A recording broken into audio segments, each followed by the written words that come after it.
시편 82편, 교회가 잃어버린 하나님의 축복과 준엄한 경고. 성경의 수많은 페이지 속 유독 낯설고 조용한 시편이 하나 있습니다. 시편 23편의 서정적인 아름다움이나 시편 91편의 직접적인 위로와는 거리가 멀지만 오늘날 많은 교회가 잃어버린 그 무언가를 담고 있는 말씀, 바로 시편 82편입니다. 이 시편은 우리에게 영원한 무게를 지닌 영적 책임에 대한 준엄한 부르심을 전합니다. 본격적인 말씀의 여정을 시작하기에 앞서 잠시 여러분께 부탁의 말씀을 드립니다. 만약 이 시간이 여러분의 마음에 작은 울림이나 은혜를 준다면 좋아요와 구독을 통해 이 빛을 함께 나누는 일에 동참해 주십시오. 하나님의 말씀을 사모하는 모든 분들 위해 주님의 평화가 가득하기를 기도합니다. 시편 82편의 첫 구절은 우리를 매우 낯선 장면으로 초대합니다. 하나님은 신들의 모임 가운데에 서시며 하나님은 그들 가운데에서 재판하시느니라. 이 말씀은 지극히 높으신 하나님께서 신들 가운데 서서 심판하신다고 선포합니다. 서둘러 읽는 이들에게는 마치 이단적으로 들릴 수도 있는 충격적인 구절입니다. 여기서 말하는 신들은 과연 누구일까요? 왜 하나님은 그들 가운데 계시는 것일까요? 그리고 이 고대의 장면이 오늘날 우리 교회와 무슨 관련이 있는 것일까요? 위대한 설교가 찰스 스펄전은 성경의 모든 어려운 구절은 더 깊은 계시로 들어가는 문이라고 말했습니다. 시편 82편은 바로 그 잊혀진 문 중 하나입니다.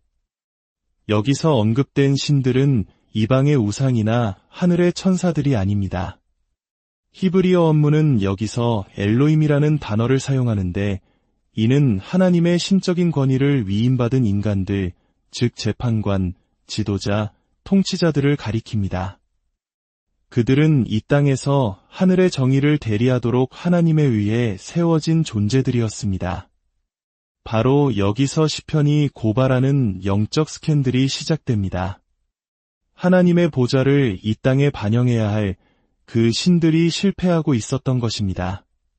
그들의 법정은 부패했고 불의했으며 권력에 팔려버렸습니다. 그리고 이 이야기는 곧 우리의 이야기가 됩니다. 왜냐하면 하나님께서 그들에게 위임하셨던 바로 그 권위가 오늘날 교회에게도 주어졌기 때문입니다. 예수님께서는 요한복음 10장 34절에서 이 시편을 직접 인용하시며 말씀하셨습니다. 너희 율법에 기록된 바 내가 너희를 신이라 하였노라 하지 아니하였느냐? 교회는 성령을 통해 이 땅의 소금과 빛이 되어 세상의 영적, 도덕적 영향력을 행사하는 거룩한 역할을 부여받았습니다. 하지만 우리는 그 권위를 어떻게 사용하고 있습니까?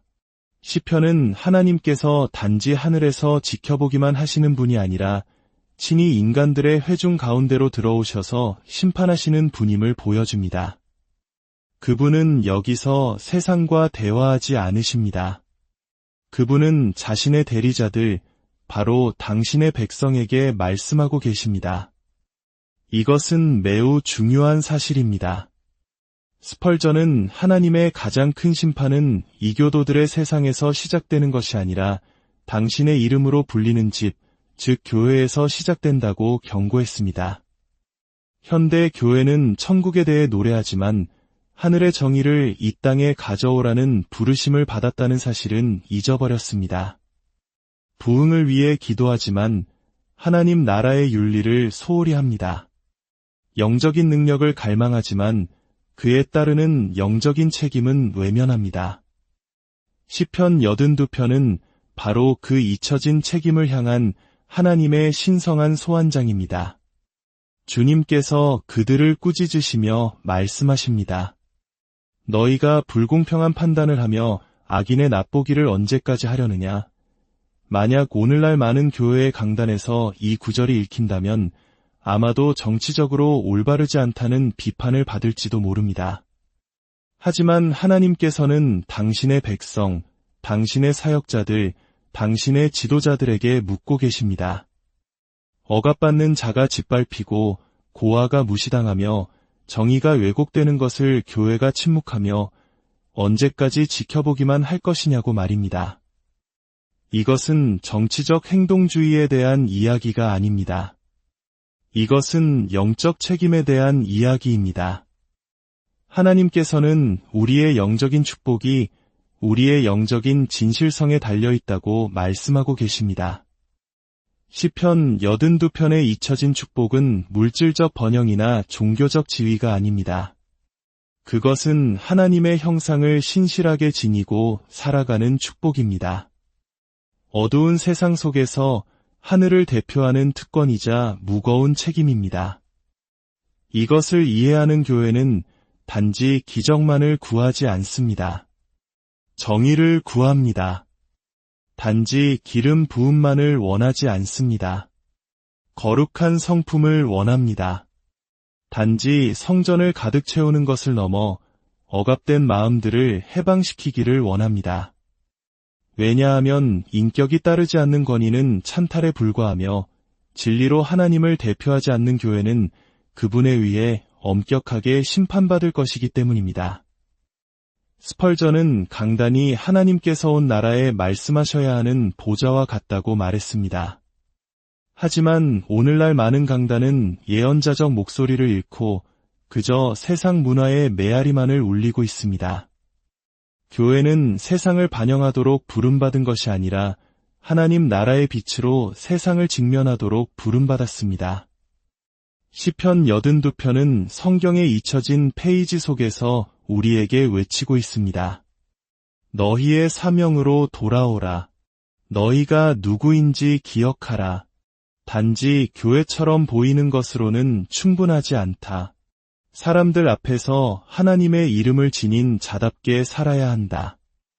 바로 이 지점에서 시편의 첫 장은 우리를 구경꾼이 아닌 참여자로서 직면하게 합니다. 모든 성도는 제사장이며 모든 그리스도인은 하나님의 형상을 지닌 자이며 모든 제자는 세상 속 그리스도의 대리자이기 때문입니다. 그리고 시편의 질문은 오늘 우리 위에 그러스나하게 떠오릅니다. 언제까지입니까? 언제까지 우리가 침묵할 것입니까? 언제까지 모든 것이 괜찮은 척할 것입니까? 언제까지 우리에게 주어진 책임을 외면할 것입니까? 시편 82편은 단순한 탄식이 아닙니다. 그것은 절규이며 그 메아리는 오늘날에도 여전히 울려 퍼지고 있습니다. 시편 82편의 중심에서 하나님께서는 당신의 심판의 본질을 드러내십니다.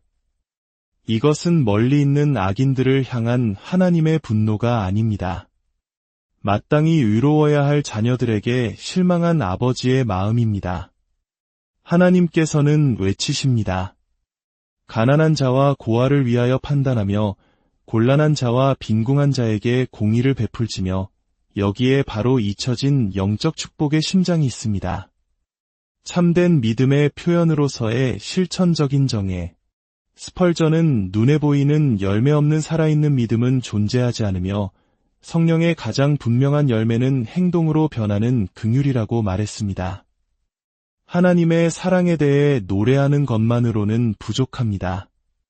사회의 약하고 잊힌 자들 앞에서 그 사랑을 행동으로 지켜내야 합니다. 하늘은 화려한 연설에 박수치지 않고 타인의 고통 앞에서 보이는 우리의 반응에 주목하기 때문입니다. 현대 교회는 종말론, 은사, 신비, 환상과 같은 고차원적인 영적 주제의 전문가가 되었습니다.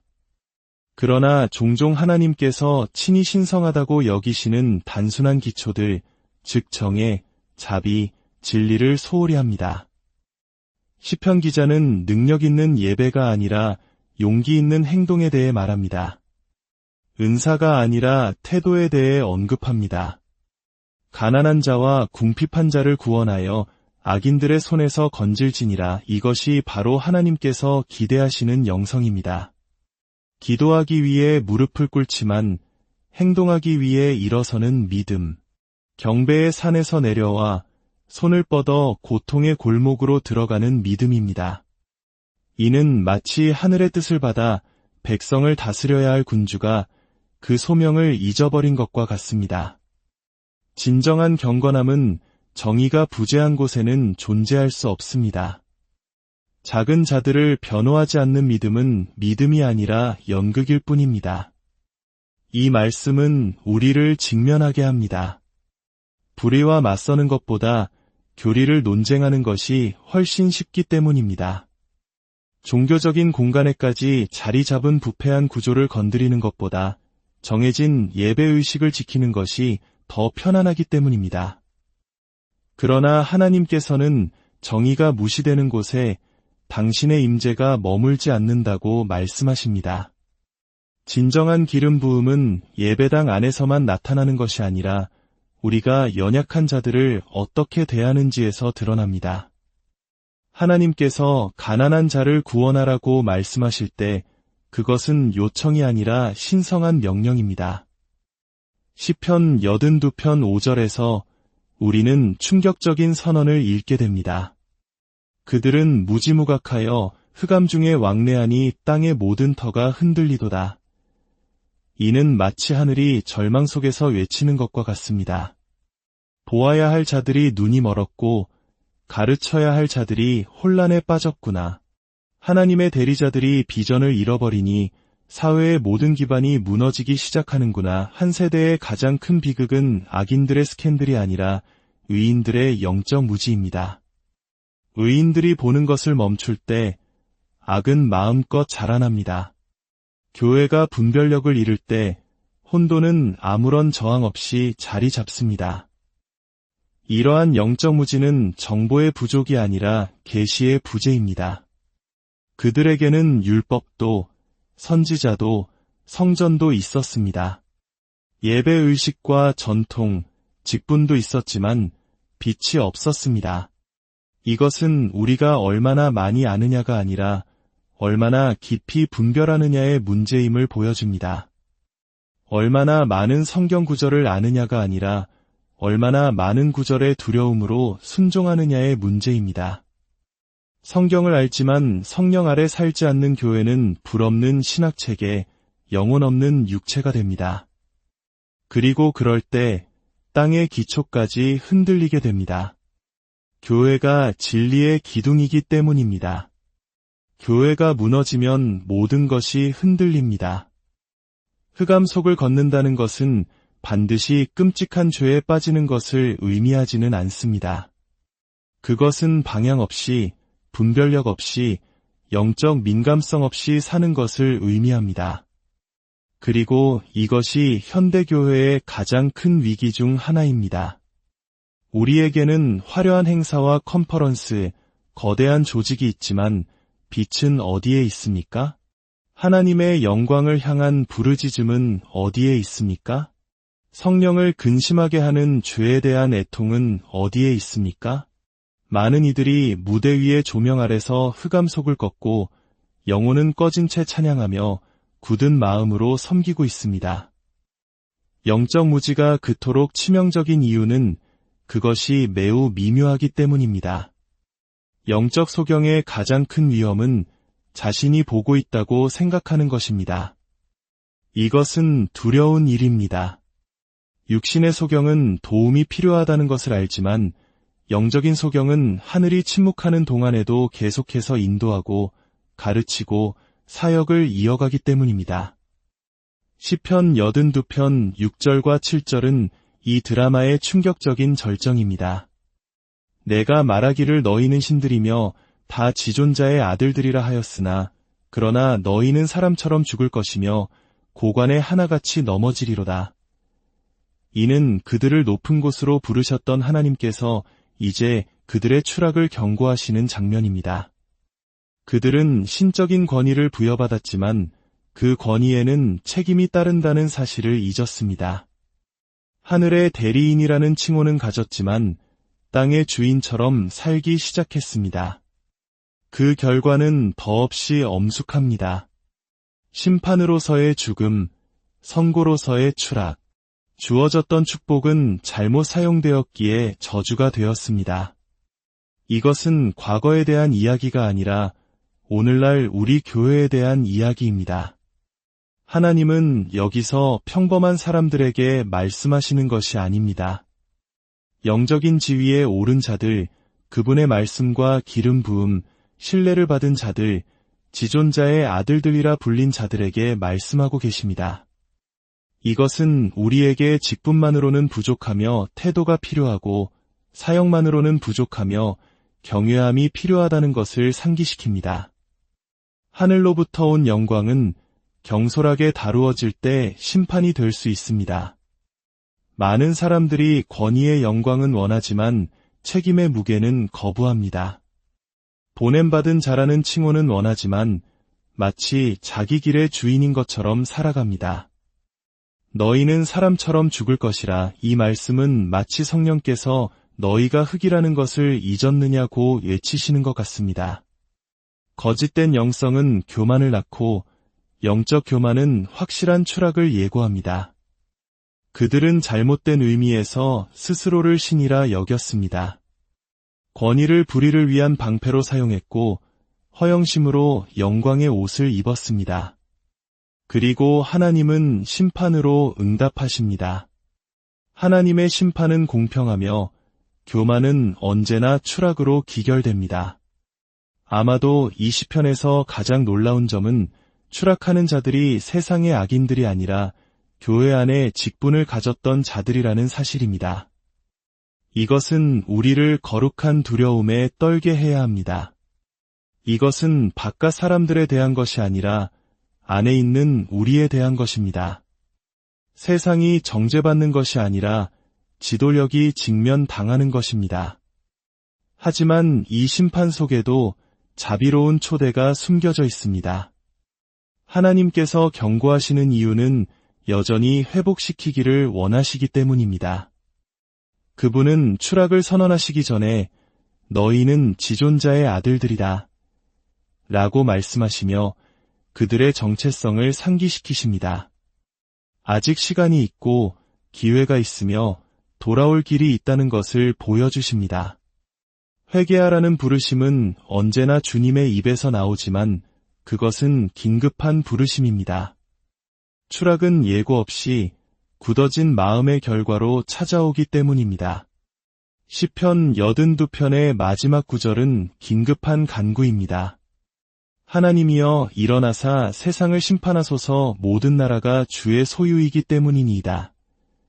이는 마치 의로워야 할 인간들의 부패 앞에서 땅 자체가 참된 정의를 위해 부르짖는 것과 같습니다. 실패한 신들을 본 후에 시편 기자는 결코 실패하지 않으시는 유일한 분께로 시선을 돌립니다. 이 기도는 예언적인 외침입니다. 인간 재판관들이 부패하고 지도자들이 넘어지며 인간의 정의가 썩어 문드러질 때 남은 유일한 희망은 하나님의 심판뿐입니다. 그리고 바로 이 부르짖음이 거룩한 천둥처럼 마지막 구절에서 울려 퍼집니다. 이 간구는 단지 시적인 표현이 아니라 종말론적입니다. 시편 기자는 하나님께서 가시적인 형태로 당신의 보좌에 앉으시어 모든 민족 위에 완전한 정의를 세우시기를 요청하고 있습니다. 이것은 선지자들이 선포하고 요한계시록이 확증한 심판의 날에 대한 예언입니다. 하나님의 보좌는 비어있지 않습니다. 그분의 정의는 잠들어 있지 않습니다. 그분의 침묵은 부재가 아니라 인내입니다. 그러나 그 인내에는 한계가 있으며 하늘이 일어설 때 아무도 저항할 수 없을 것입니다. 오늘날 교회가 회복해야 할 기도가 있다면 바로 이것입니다. 하나님이여 일어나소서. 종교성으로 위장한 불의에 맞서 일어나소서. 거룩한 담장 안에서 제도화된 부패에 맞서 일어나소서. 허영심으로 더럽혀진 제단에 맞서 일어나소서. 수많은 영혼을 잠들게 한 영적 잠에 맞서 일어나소서. 썩은 마음을 숨기는 아름다운 연설에 맞서 일어나소서. 파괴하기 위해서가 아니라 회복하기 위해 일어나소서. 악인들을 향해서만이 아니라 당신의 집안에서 일어나소서. 심판은 바로 그곳에서 시작되기 때문입니다. 시편 82편의 부르짖음은 더 이상 무시될 수 없습니다. 그것은 긴급하고 예언적이며 거룩합니다. 땅은 신음하고 하늘은 기다리고 있으며 교회는 깨어나야 합니다. 우리는 멸망하기 위해서가 아니라 진정으로 살기 위해 재단으로 돌아가고 비전을 회복하고 우리가 누구인지 기억하고 잃어버린 영광을 되찾기 위해 하나님의 심판이 필요합니다. 시편 82편에 잊혀진 심장부에는 심판과 훈계 사이에 숨겨진 영광스러운 진리가 있습니다. 너희는 신들이며 다 지존자의 아들들이라. 이 구절은 영적인 아첨이 아니라 정체성의 계시입니다. 하나님께서는 말씀하고 계십니다. 너희는 나의 형상을 지니고 나의 영광을 반사하며 정의와 지혜와 경외함으로 영적 영향력을 행사하도록 만들어졌다. 이것이 바로 교회가 잊어버린 영적 축복입니다. 단순한 신자가 아니라 아들이 되는 유산, 단순한 참여자가 아니라 대리자가 되는 유산, 예배의 구경꾼이 아니라 이 땅에 하나님 나라를 표현하는 자가 되는 유산입니다. 지존자의 아들이 된다는 것은 우리 안에 영원한 책임을 지니고 살아가는 것을 의미합니다. 그것은 단지 천국에 가는 것에 대한 것이 아니라 바로 지금 여기서 하늘을 대표하는 것에 대한 것입니다. 이것은 우리가 말하는 방식, 사랑하는 방식, 이끌어가는 방식, 용서하는 방식, 그리고 회개하는 방식을 변화시킵니다. 진정한 영적 축복은 명성이나 권력, 영향력이 아니라 진리로 빚어진 삶의 열매인 아버지와의 살아있는 교제이기 때문입니다. 교회가 이 의식을 가지고 살 때 세상은 주목하고 지옥은 두려워하며 하늘은 기뻐하고 하나님께서는 당신을 나타내십니다. 이것이 바로 우리가 되찾아야 할 축복, 책임감 있는 자녀됨의 의식입니다.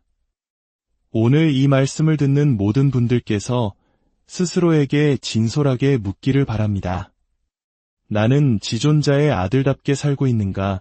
아니면 그저 예배당을 드나드는 사람에 불과한가? 모든 지도자들이 스스로를 성찰하기를 바랍니다. 나는 거룩함의 반영인가? 아니면 시스템의 반복인가? 모든 성도들이 잠에서 깨어나기를 바랍니다. 나는 하나님의 일어서심을 위해 부르짖고 있는가? 아니면 종교성의 잠에 안주하고 있는가? 시간은 바로 지금입니다. 성령께서 우리 안의 시편 기자의 그 간절한 부르짖음을 다시 불태우시기를 기도합니다.